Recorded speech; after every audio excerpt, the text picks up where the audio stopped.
Governor, you said in July that you would have to, someone would have to explain to you exactly what it is the vice president does every day. You, Senator, said you would not be vice president under any circumstances. Now, maybe this was just what was going on at the time.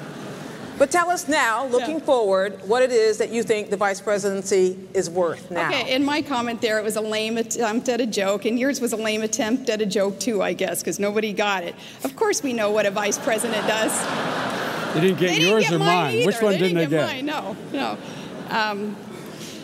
No, of course, we know what a vice president does, and that's not only preside over the Senate, and we'll take that position very seriously also. I'm thankful that the Constitution would allow a bit more authority given to the vice president also, if that vice president so chose to exert it in working with the Senate, and making sure that we are supportive of the president's policies, and making sure, too, that our president understands what our strengths are. John McCain and I have had good conversations about where I would lead with his agenda, and that is energy independence in America and reform of government overall, and then working with families of children with special needs. That's near and dear to my heart also. And in those arenas, John McCain has already tapped me and said, that's where I want you. I want you to lead. And I said, I can't wait to get there and go to work with you.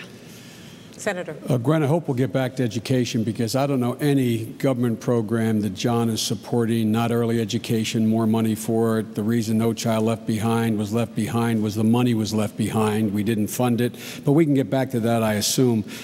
With regard to the role of the vice president, I had a long talk, as I'm sure the governor did, with her principal, in my case with Barack. And let me tell you what Barack asked me to do. I have a history of getting things done in the United States Senate. John McCain would acknowledge that. My record shows that. On controversial issues, I would be the point person for the legislative initiatives in the United States Congress for our administration. I would also, when asked if I wanted a portfolio, my response was no. But Barack Obama indicated to me he wanted me with him to help him govern. So every major decision he'll be making, I'll be sitting in the room to give him my best advice. He's president, not me. I'll give my best advice. And one of the things he said early on when he was choosing, he said he'd pick someone who had an independent judgment and wouldn't be afraid to tell him if he disagreed. That is sort of my reputation, as you know.